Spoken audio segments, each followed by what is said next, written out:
Muy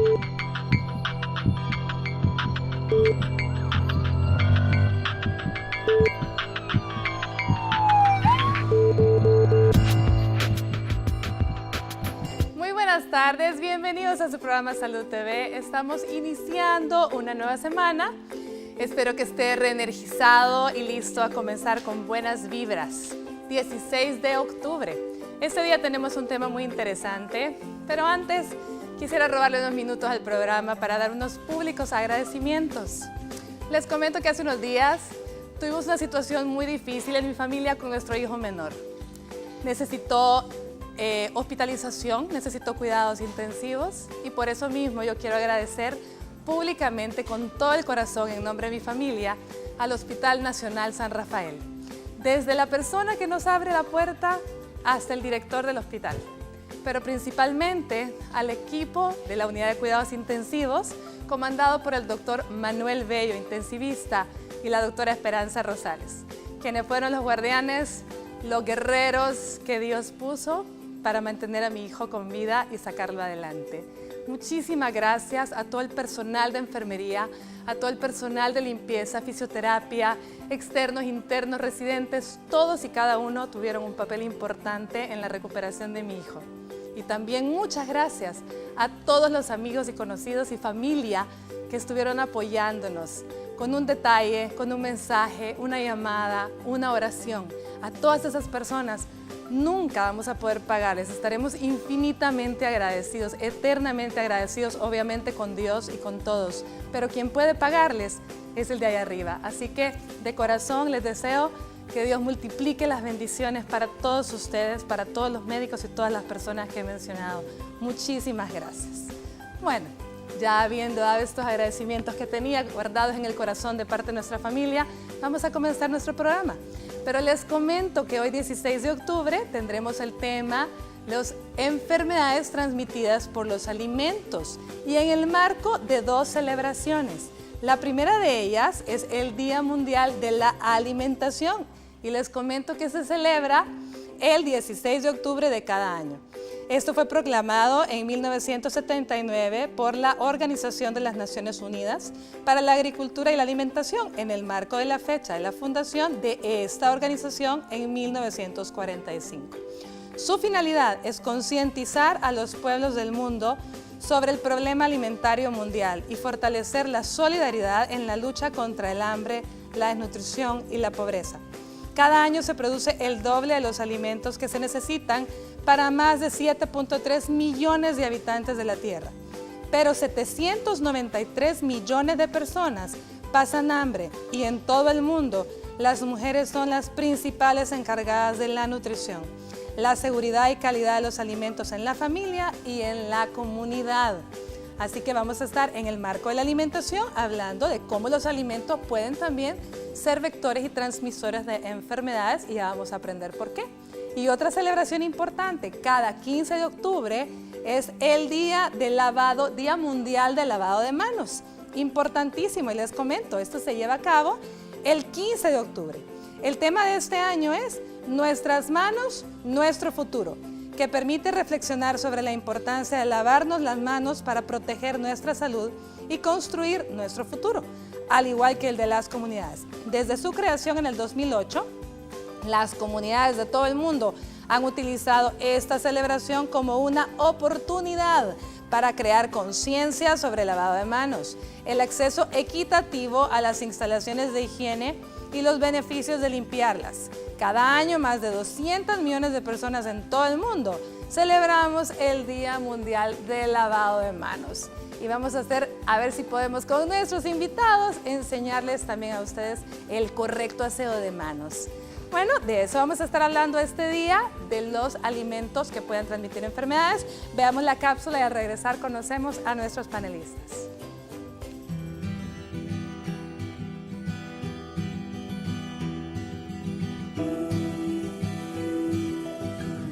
Las enfermedades transmitidas por alimentos se generan cuando estos o el agua con la que entran en contacto están contaminados.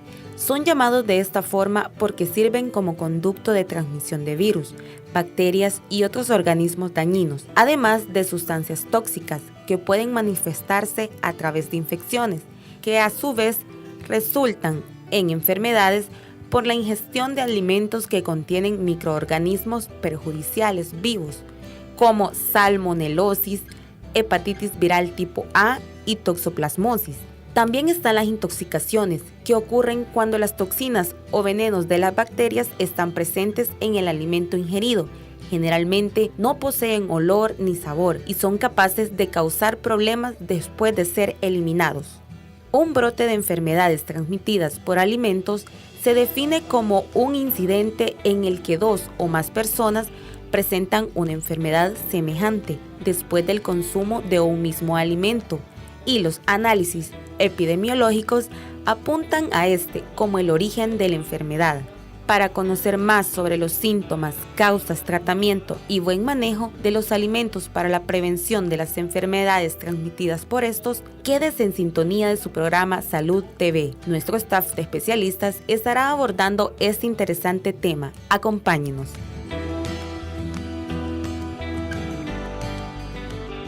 Bueno, y así es, damos la bienvenida a nuestros invitados. El primero de ellos, nuestro gastroenterólogo ya conocido, el doctor Raimundo Sandoval. ¿Cómo está, doctor? Bienvenido. Buenas tardes, un gusto estar aquí nuevamente en el programa. Muchísimas gracias por aceptar la invitación. También le damos la bienvenida, ya teníamos días de no contar con su presencia, al doctor Carlos Vilá, nuestro médico homeotoxicólogo. ¿Cómo está, doctor? Gracias, muy amable. Es un gusto estar ahorita con ustedes y gracias por la invitación. Muchísimas gracias a usted por siempre estar presto a aceptarla. Y le damos la bienvenida a nuestro infectólogo amigo, el doctor Iván Solano Leiva, nuestro caminante del país. ¿Qué tal, doctor Solano? ¿Cómo está? Muchas gracias. Nuevamente feliz de estar acá. También teníamos días de no poder acompañarnos, pero qué bueno poder estar nuevamente acá. Sí, muchísimas gracias. Bueno, fíjense qué interesante tenemos en el marco de 2 celebraciones, el Día de la Alimentación y además el Día Mundial del Lavado de Manos. Entonces, 2 temas que vienen a unirse para sacar el tema del que vamos a estar hablando ahora, de cómo los alimentos pueden también ser fuente importante de enfermedades. Y quisiera quizás comenzar hablando con el doctor Sandoval, realmente cuáles son las enfermedades más frecuentes o los signos y síntomas que podemos tener en una persona que nos dan la idea que puede haber sido un problema transmitido por un alimento. Las enfermedades transmitidas por alimentos es una intoxicación que se provocan por diversos gérmenes. Entre ellos pueden ser bacterias, virus, parásitos, hongos que están presentes en el alimento que ingerimos. Y a consecuencia de eso nos puede dar diversas sintomatologías.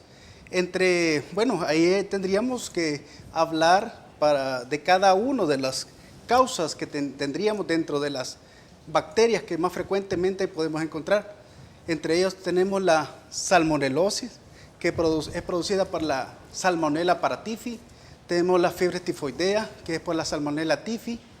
Tenemos muchas otras bacterias que lo pueden generar y virus que son más frecuentes, como el virus Coxsackie, el virus ECOS, que son enterovirus, y también el rotavirus, adenovirus, virus Norwalk, o sea que es una amplia gama de virus y parasitismos en general, que los parásitos pues son bastante frecuentes en el medio, como lo que es la entamoeba histolíctica, Giardia lamblia, el Blastocystis hominis, etcétera, ¿verdad? Que es una múltiple cantidad, entre ellos también los Microsporidium, Cryptosporidium.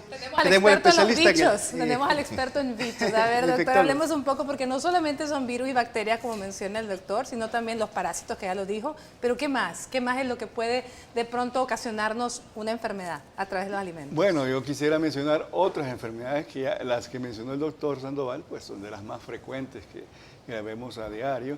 Pero también hay otras enfermedades, y quiero poner esto y hacerle un llamado a la población, por ejemplo, que le gusta consumir leche no pasteurizada. Y sobre todo en el centro de San Salvador, ustedes ven que andan los vendedores con las cabritas por ahí y le venden a uno y se están tomando la leche recién ordeñada. Ese tipo de leche le puede transmitir un montón de enfermedades. Puedo mencionar brucelosis, tuberculosis, y que son enfermedades sumamente importantes. Además, cuando consumimos algún tipo sobre todo los que nos gusta comer un poco de ensaladas, de estas ensaladas un poco gourmet, ahí podemos adquirir otro tipo de bacteria llamada Listeria monocytogenes, que nos da una listeriosis, y una de las manifestaciones iniciales es diarrea. Toxoplasmosis también es otra enfermedad que los salvadoreños adquirimos cuando consumimos carne de cerdo, carne de res, que no ha sido cocinada adecuadamente, ¿verdad? Porque este parásito o este protozoario vive en la carne de estos animales. Y si le agregamos que nosotros pedimos que nos las den en términos medio, 3/4, que no esté bien cocida, que todavía incrementamos llora. el riesgo, claro. Que todavía llora el pobre animalito mientras uno se lo está comiendo, eso no se hace. También los quesitos envueltos en hojas, ¿sí? Ya lo hemos mencionado anteriormente, que son probablemente faltos de pasteurización, ¿sí? Exacto. Bueno, vámonos a una pausa comercial y volvemos con más de este tema que estamos tratando el día de hoy tan interesante.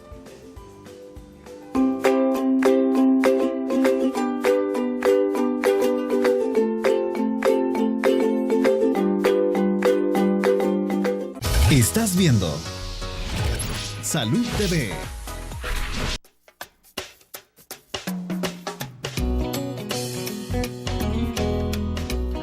Diarrea más o menos, primero, y después malestar en el estómago, cualquier dolor, aquella enfermedad que dicen úlcera, porque ahora ya ni se sé cómo le dicen las enfermedades, úlcera maligna, no sé cómo, pero esas son cosas del estómago siempre, ¿va? Eso es lo que sucede por las comidas, lo que usted me está preguntando. La diarrea y todo eso. En primer lugar, la diarrea, las gastrointestinales, digamos, ¿no? Vómito, diarrea, de todo eso previene, y uno hay que lavar bien las verduras o frutas, todo va para que no se enferme uno. Bueno, primeramente estamos viendo que las enfermedades como la diarrea, ¿verdad? Que es algo sí que es bien peligroso, pues. Las diarreas, vómitos y todo eso nos afecta a nuestra salud, ¿verdad? También los productos que van mal cocidos también nos provocan enfermedades estomacales.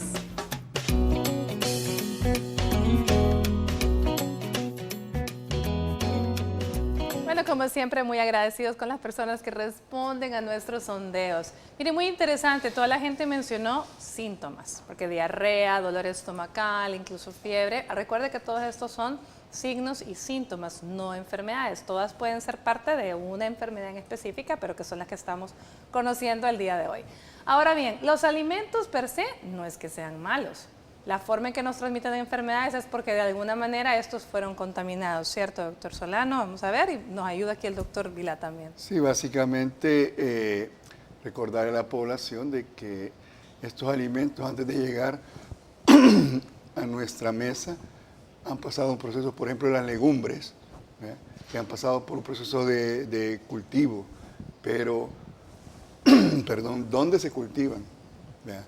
A las orillas del río Acelguate. Y lo que son los rábanos, el repollo, ahí esa agua contaminada del río Acelguate es la que... Y después llega a nuestros, no los lavamos bien, no desinfectamos bien esos productos y no los comemos. Eso. Luego también el poco control de calidad que hay en los lugares donde destazan reses, ¿verdad? Ahí no hay un adecuado control sanitario de, por ejemplo, sanidad animal o la entidad respectiva, porque ahí pues cualquier cantidad de animales puede ser sacrificado. Ya hemos visto que hasta carne de caballo anda vendiéndose a nivel del país. Entonces, todas esas condiciones, si le agregamos que nosotros no nos lavamos las manos antes de ingerir alimentos o después de ir al sanitario, todo eso puede hacer que contaminemos alimentos. La orina puede ser una forma de transmisión de enfermedades, sobre todo de la orina de las ratas, que si nosotros dejamos sin lavar los platos, porque ya nos dio sueño y nos vamos a dormir, en la noche salen este tipo de animales y pueden dejar orinar, ¿verdad? y darnos la famosa leptospirosis también. Entonces, hay varias condiciones que hacen otra cosa, otra costumbre de los salvadoreños, defecar al aire libre, ¿verdad?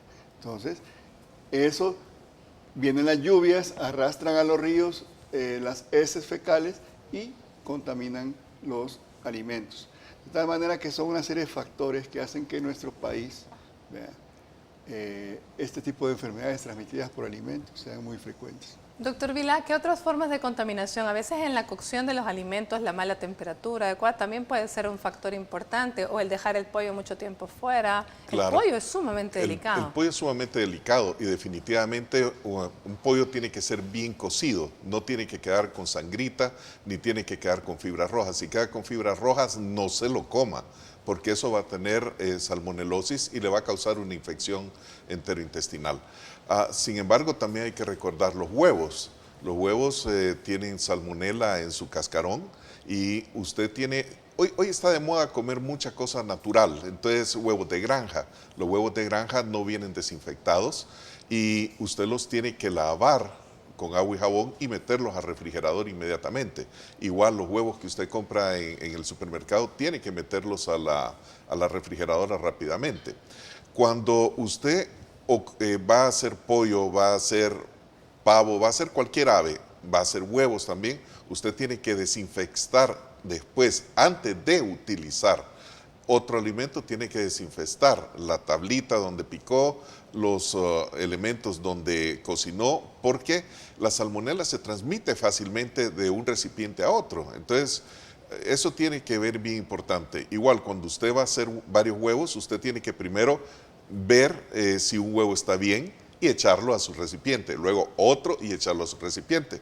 Porque si no, pequeños detalles que decimos, se me fue un huevo malo, bueno, pero ya no voy a desperdiciar los otros 4 o 5. Entonces, trata de sacar solo el que... Exacto, es y ya mentira, contaminó no se puede. completamente todo. Entonces, esas cosas sí son importantes.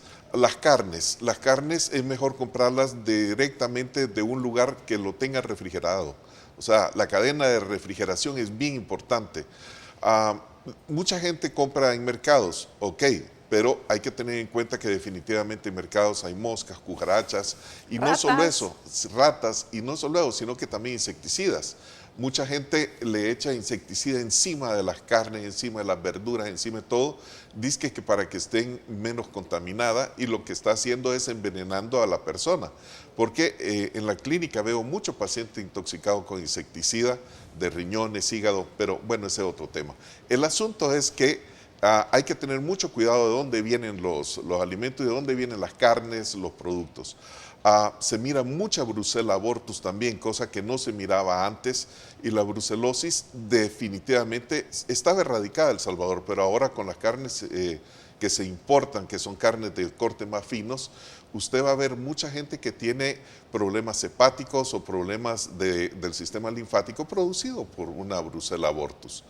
Fíjense que con la Brucella abortus la vaca se tenía que matar, se tenía que quemar y se tenía que enterrar los restos. Y sin embargo ahora siempre encontramos carnes en el mercado que tienen eso. De ahí hay contaminaciones importantes, como decía el doctor, la listeriosis, o sea, la orina de las ratas.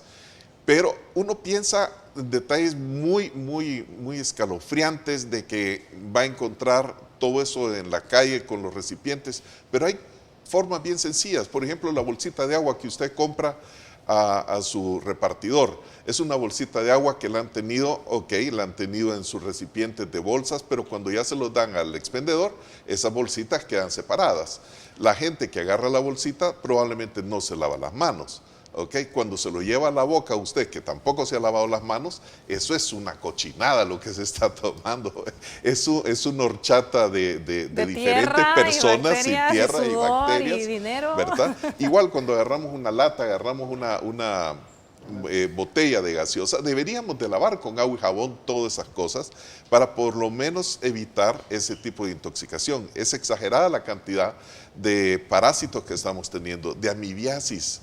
Nunca antes habíamos visto tanta. ¿Por qué será?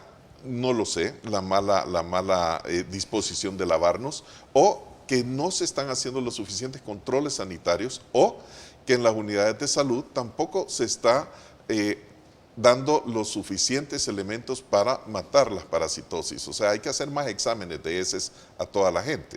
Entonces es importante Y recuerde tener en que no cuenta eso. siempre los exámenes de heces salen. No siempre se reflejan. Si para ver amibas tiene que hacer hasta 3 exámenes, ¿verdad?, seguidos, diarios, para poder encontrar amibas.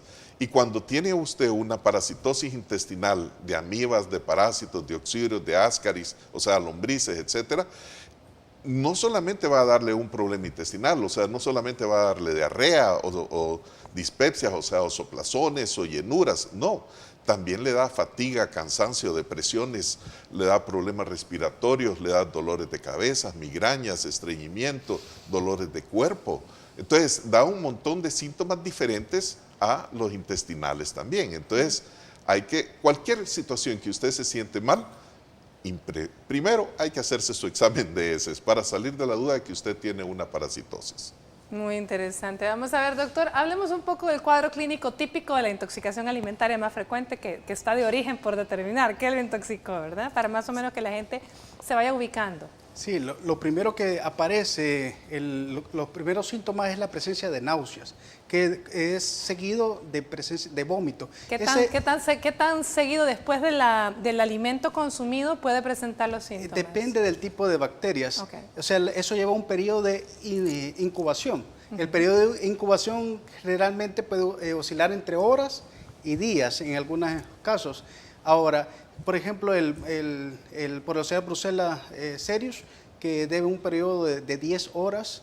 Y en estos casos, después que comienzan los síntomas, la náusea, si el paciente logra vomitar, en algunos puede cortar, depende del tipo de inóculo, la cantidad de germes que han entrado, pero de persistir, ¿verdad? Pasan a la vía hematógena, parte se convierte con otro mecanismo de defensa de la presencia de diarreas, pero también se puede presentar fiebre, mialgia, cefaleas, en algunos casos, algunas intoxicaciones, por ejemplo, la hepatitis A, ictericia, o sea, cuadros de hepatitis, y también se ve en la lectospirosis, que tiene 2 fases, la lectospirémica y la lectospirúrica, que puede llegar incluso a una falla renal.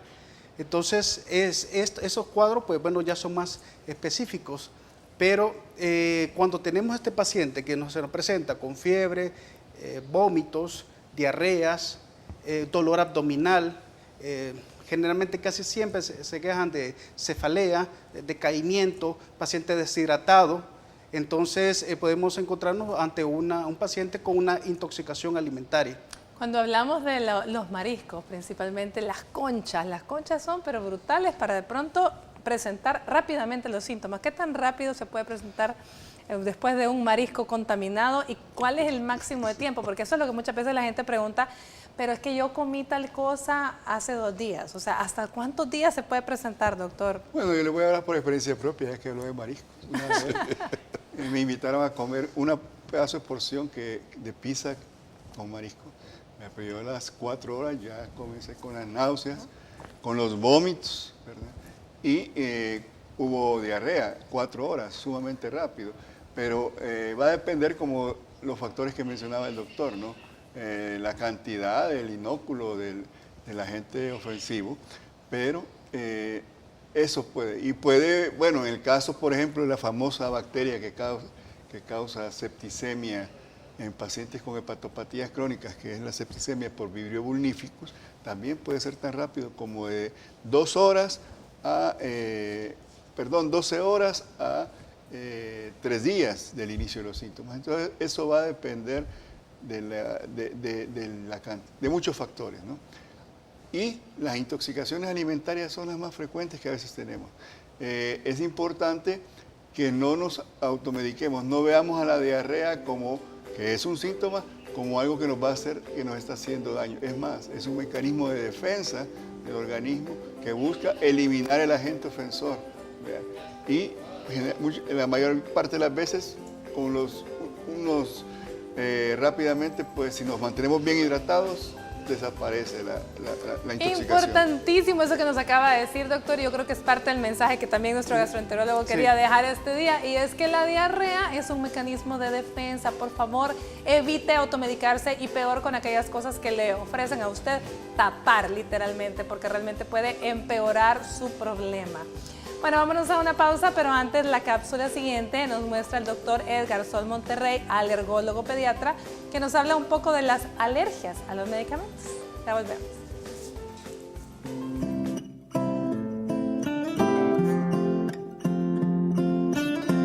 Buenas tardes, amigos televidentes de Salud TV. Soy el doctor Edgar Sol Monterrey. Vamos a hablar sobre alergias a alimentos. La alergia a los alimentos es una patología muy común. Mucha gente consulta pensando que su problema alérgico es ocasionado por alimentos. Sin embargo, tenemos que hacer la diferencia entre lo que son reacciones adversas a alimentos y alergias a los alimentos. Las reacciones adversas son ocasionadas por un alimento mal conservado, un alimento mal cocido, y que nos va a dar problemas de intoxicación alimentaria, nos puede dar náusea, vómitos, diarrea. Muy distinto a la persona que tiene una reacción inmunológica que conocemos como una alergia a un alimento. Estas reacciones alérgicas a alimentos pueden ser de varios tipos. Y aquí, por ejemplo, a la leche tenemos que hacer la diferencia entre lo que es intolerante a la lactosa, que es el azúcar de la leche, y otra persona que es alérgica a la proteína de la leche. Los alimentos más comunes que nos dan problemas son a la cabeza la leche, el huevo, el cacahuate o maní, y todo lo que son semillas y los pescados o mariscos. Esos son los alimentos que nos dan mayor cantidad de problemas alérgicos. El mensaje que quiero que quede es que si usted tiene una alergia a un alimento y no ha sido identificado, consulte con su médico especialista. Soy el doctor Edgar Sol Monterrey para Salud TV. Nos vemos luego.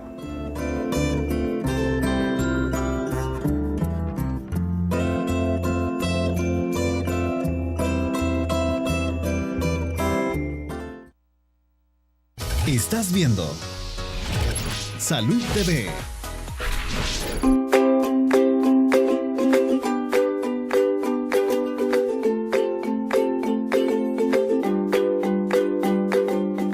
Bueno, buen provecho a usted que está almorzando. Espero que se haya lavado bien las manos y que esos alimentos estén preparados bajo todas las medidas higiénicas que hemos tratado de enseñarle acá a lo largo de nuestros diferentes programas. Y gracias por permitirnos acompañarle. Recientemente tuvimos dos noticias muy impactantes, una en septiembre y otra en octubre, que nos vienen aquí a agregar, nos vienen a sumar la información y el hecho de que usted tiene que saber de dónde provienen los alimentos. La primera de ellas, no sé si recordarán, esta fue acerca de carne de caballo que fue decomisada, cerca de 900 libras. Entonces ahí tenemos pues que fueron cerca de 900 libras de carne de caballo listas para comercializarse en el mercado central. Esto es terrible, o sea, de lo que mencionaba el doctor Solano, no podemos estar consumiendo carne de dudosa procedencia, no sabemos qué tipo de enfermedades. ¿Qué le pareció a esta noticia, doctor, aparte de impactante? No, impactante definitivamente, pero hombre, la carne de caballo no es el problema, si el problema es el control de los destazaderos, el control sanitario, dónde es que han cortado este pobre animalito, ¿verdad? Y en qué condiciones. Y que se lo están dando por vaquita. Se lo están dando por vaquita. Entonces, definitivamente que si conocemos ya bastante sobre la zoonosis de la carne de vaca, o sea, los parásitos que tiene la carne de vaca y el cerdo, de la carne de caballo conocemos muy poco.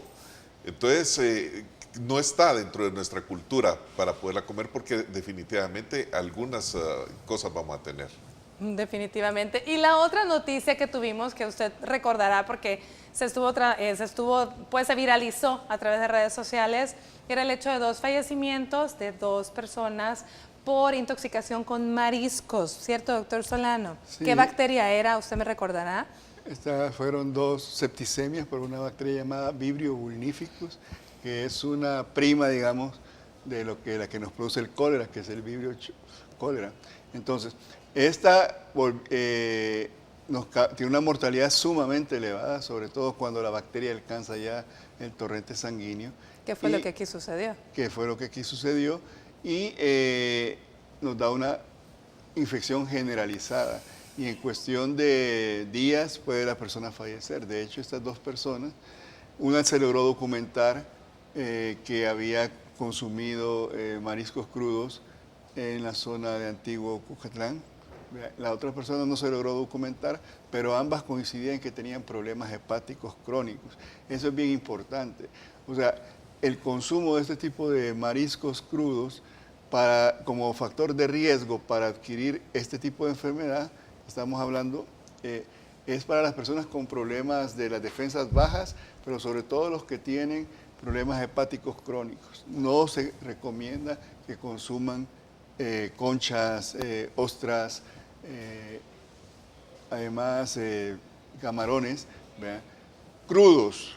Ahora, si el alimento ya es cocido, pues ahí disminuimos en un gran porcentaje la probabilidad de que nos pueda causar enfermedad, ¿no? Muy bien, ahora pidámosle al doctor Sandoval, a ver, el experto, cuéntenos el por qué, un poco más de por qué ya una enfermedad hepática existente pues empeora este cuadro, porque per se los mariscos no son malos, o sea, son deliciosos, pues, pero el problema es la buena preparación, ¿sí? Sí, en el paciente hepático crónico, la síntesis de proteínas está disminuida y dentro de esas proteínas tenemos las inmunoglobulinas, los cuales son parte de las defensas que son producidas por una célula que son las células plasmáticas.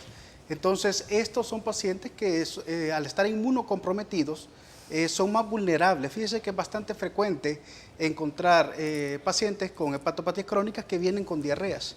Y cuando uno los interroga, ¿qué ha consumido? Ellos dicen que marisco. Es más frecuente de lo que uno se puede imaginar.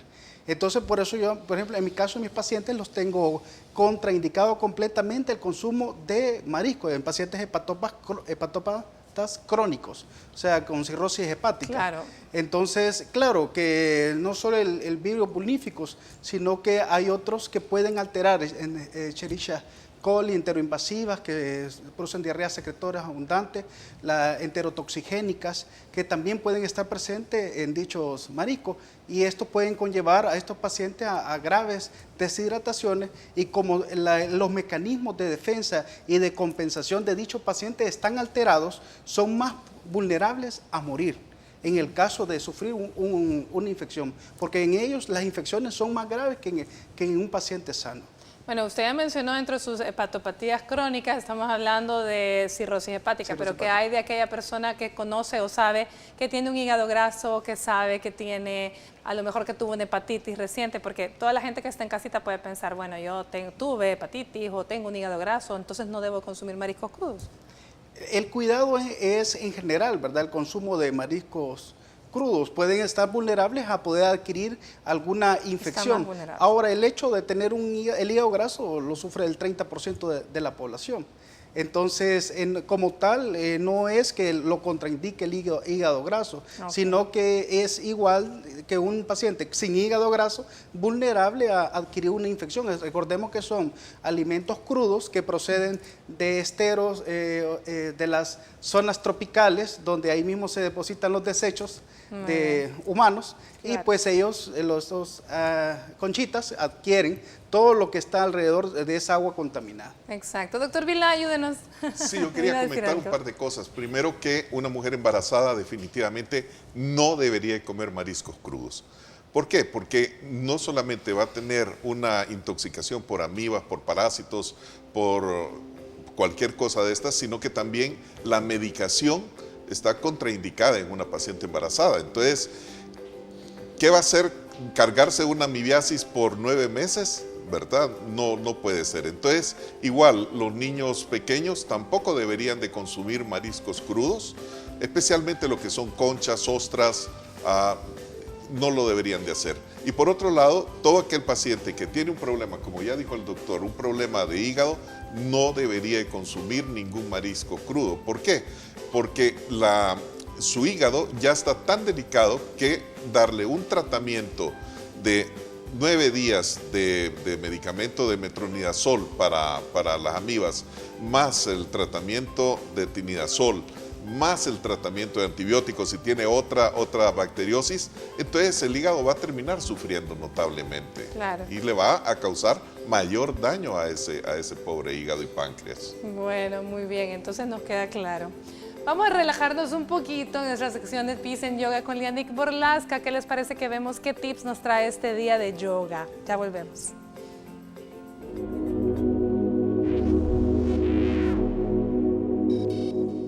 Hola amigos de Salud TV, soy Lianik Borlasca y el día de hoy aprenderás sobre Navasana o la postura del bote. Todos en algún momento hemos hecho ejercicios abdominales, tanto fuera o dentro del gimnasio, pero hoy aprenderás sobre los ejercicios abdominales de un yogi. Navasana o la postura del bote es uno de los más complejos ejercicios abdominales que existen. De hecho, es tan complejo que la práctica de Pilates, entre otros, la adoptó. Cuando haces Navasana, no solo te enfocas en los abdominales, sino que en el cinturón diafragmático que fortalece los músculos de la espalda, previniendo lesiones. Con esta asana mejoras la postura corporal y tonificas caderas al mismo tiempo. Mejoras el enfoque, la concentración y el balance corporal. Siéntate en el suelo, apoya la planta de los pies y junta las rodillas. Verifica que en ningún momento se abran tus piernas durante el ejercicio. Inclínate hacia atrás hasta formar un ángulo similar a los 45 grados y eleva los brazos en línea recta y paralela al piso, con las palmas volteadas hacia adentro. Inhala y eleva las piernas del suelo, manteniendo las pantorrillas paralelas al piso. Mantén los hombros abiertos y la línea recta en la espalda. Este es el primer nivel de la postura.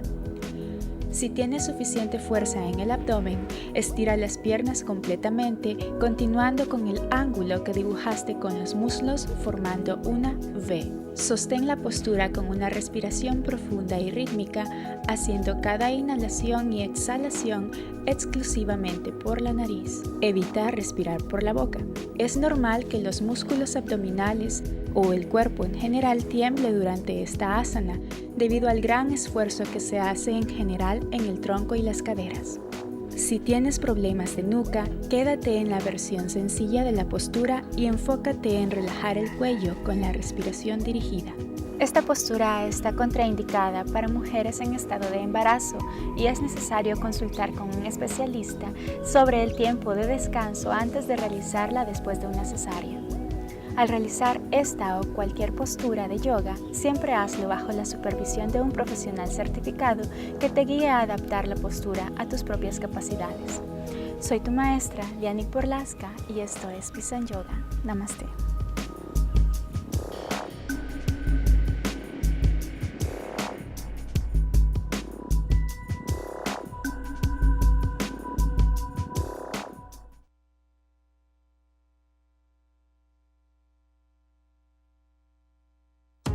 En el mes de octubre, súmate al Rosa con Hospital y Laboratorios Centro Ginecológico.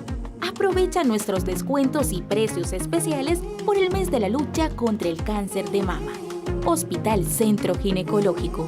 Somos parte de tu vida. Estás viendo Salud TV.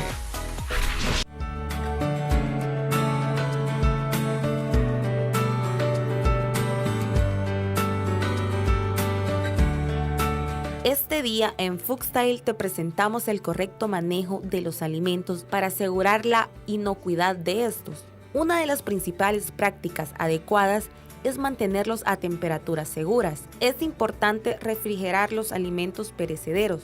Además, en estos últimos verificar la fecha de vencimiento. También es necesario mantener una limpieza adecuada, lavarse las manos correctamente, antes y durante la preparación de los alimentos. No hay que olvidar separar los alimentos crudos y cocidos en diferentes utensilios, ya sea contenedores o tablas de picar. Finalmente, se deben cocinar completamente los alimentos, especialmente carnes y huevos. Recuerda que un buen manejo de los alimentos te ayudará a prevenir enfermedades.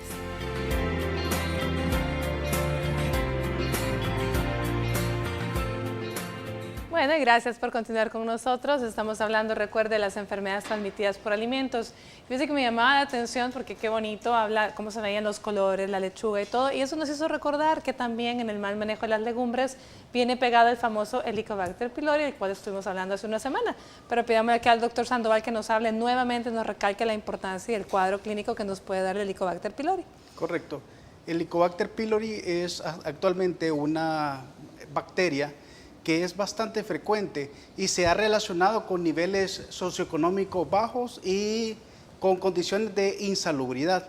O sea, que, por lo tanto, se considera que vienen alimentos y agua contaminados, aunque la forma de presentación en muchos casos no es algo agudo, como una gastritis aguda, no es típico, sino generalmente como cuadros de gastritis crónicas que se puede presentar de forma erosiva, como sangrado digestivo, úlceras gástricas, úlceras duodenales y a largo plazo la infección crónica por Helicobacter puede llevar a cambios de la mucosa, que va desde la metaplasia, displasia de bajo grado, displasia de alto grado, hasta llegar al adenocarcinoma gástrico, o sea que es vinculado con el cáncer gástrico.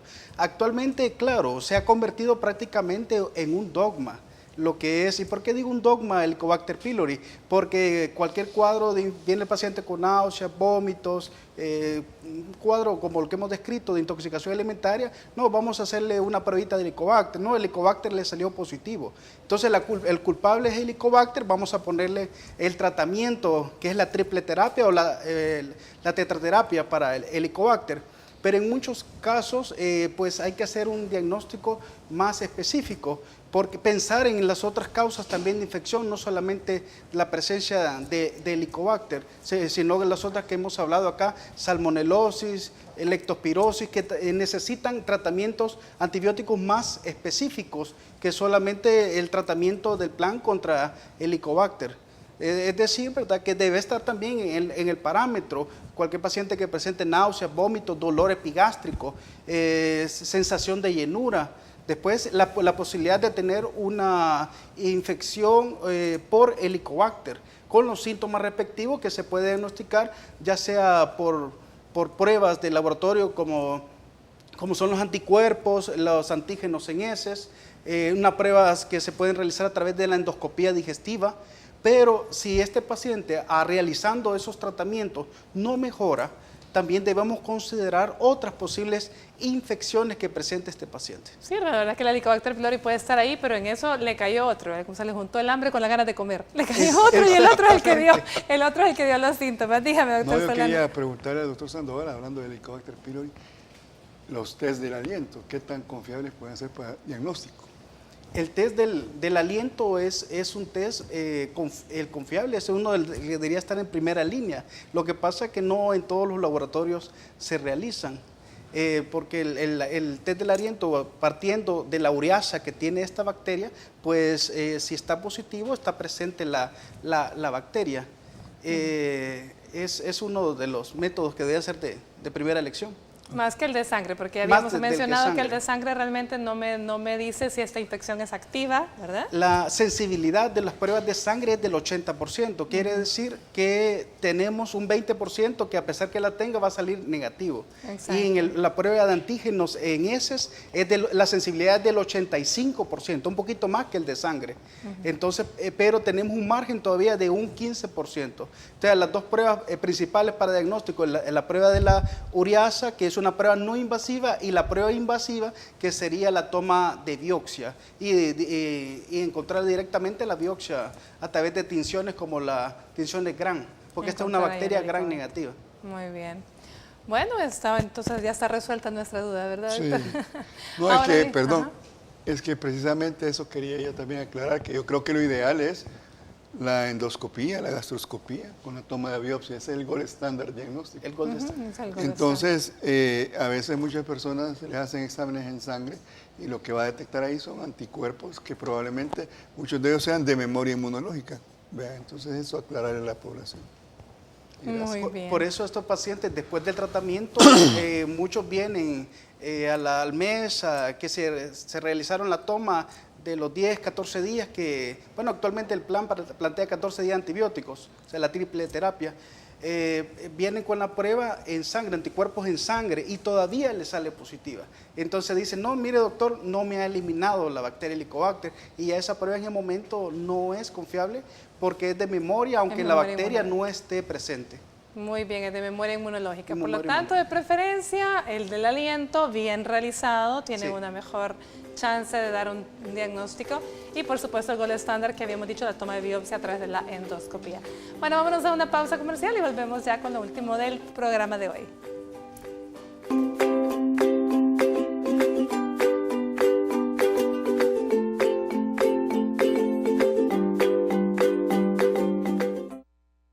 Estás viendo Salud TV.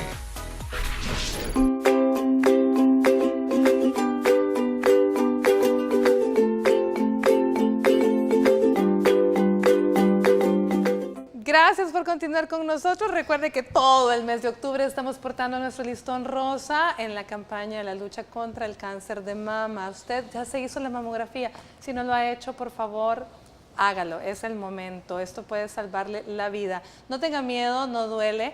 Así que duele más luego un diagnóstico y con todo lo que haya que hacer. Lo mejor es la detección temprana a través de un examen sencillo. Bueno, estamos hablando de la intoxicación por alimentos, pero a mí me gustaría que el doctor Villar nos hablara un poco de los mitos que mucha gente puede creer en casa. Si es bueno purgarse, doctor, si es bueno desparasitarse arbitrariamente sin examen cada 6 meses. ¿Qué opina usted de eso? No, definitivamente no es bueno purgarse constantemente porque puede tener una infección intestinal que está afectando el hígado y de nada le sirve purgarse, sino que estaría enmascarando una infección más importante. Usted tiene que hacerse los exámenes de heces o ir donde un doctor que le pueda indicar exactamente qué es lo que debería de tomar. Estábamos platicando acá y les estaba contando que una de las prácticas muy importantes también son hacerse los enemas de leche con ajo. No se deben de hacer. Los enemas de leche con ajo se hacían o se hacen todavía para tratar de sacar las solitarias, para tratar de sacar la lombriz. Pero el problema es que cuando usted estimula a la lombriz a salir, no va a agarrar solamente para afuera de usted, para el ano, sino que va a estimular y va a agarrar para los pulmones, para la vesícula biliar, para el corazón, para la garganta, etcétera. Entonces, eso se deben de matar. Y ahora, aunque yo soy médico biológico, doy químicos porque se tienen que matar precisamente por ese problema. Pero esa es una versión nueva del manejo de la solitaria, dentro de los mitos del manejo de la solitaria. Sí, no, porque es yo viejísimo. recuerdo que antes, porque antes era sentar el cipote, así decían, en el guacal con leche. Claro. No el enema. No el enema, doctor. El enema, claro que sí. El enema es muy utilizado. Usted es ginecólogo, usted sabe que se ocupa mucho el enema de jabón, ¿verdad? Bueno, se ocupaba, ya no, doctor, ya no ocupamos eso. Exacto, pero se ocupaba mucho el enema de jabón para eso. Igual se ocupaba mucho los enemas para sacar las solitarias. Y es malo, o sea, estimular la solitaria para que salga no se debe hacer porque agarra para otras zonas. Sí, ¿verdad? puede Entonces, ir a complicar hasta el corazón. Exactamente, puede complicar tremendamente. Desparasitarse cada 6 meses también es malo. ¿Por qué? Porque si usted no tiene nada, lo único que está haciendo es haciendo que su hígado entre en una hepatopatía tóxica por medicamentos. Y entonces usted va a causar un daño más severo y va a entrar en una hepatitis grasa o una hepatitis cirrótica por intoxicación de medicamentos.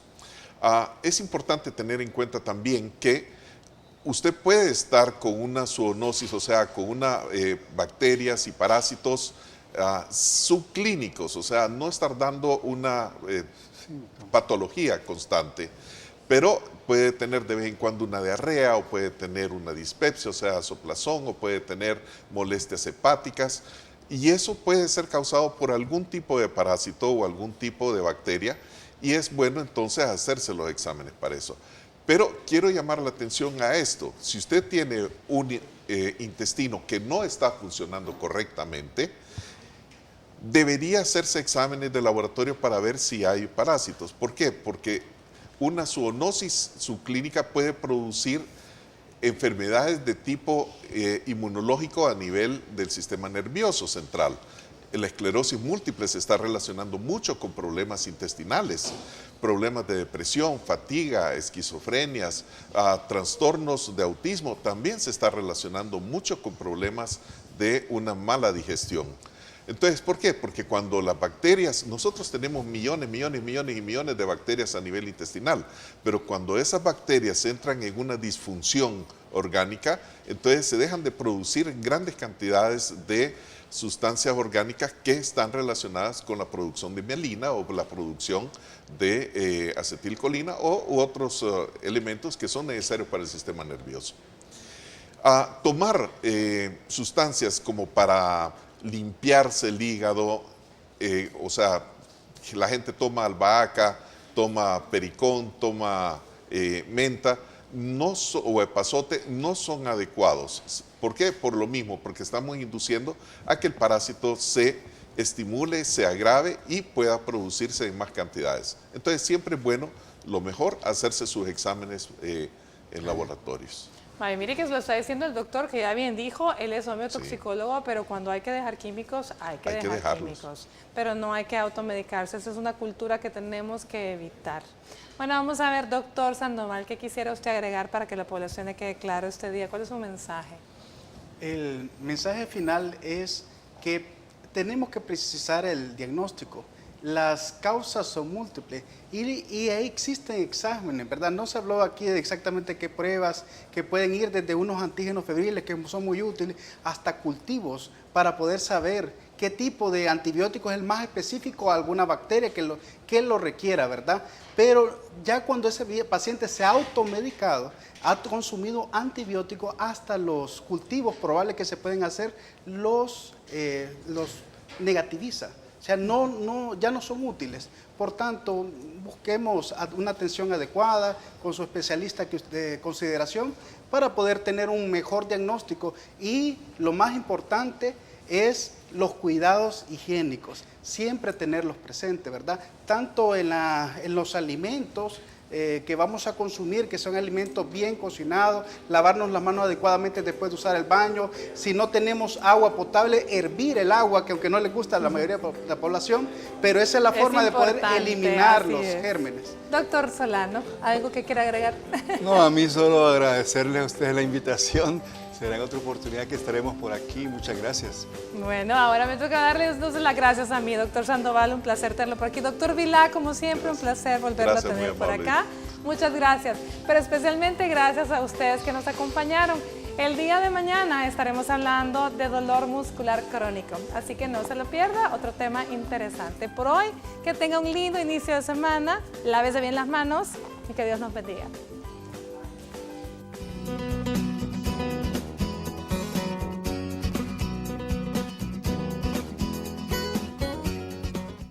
Para prevenir enfermedades transmitidas por alimentos, se debe tener en cuenta las siguientes recomendaciones.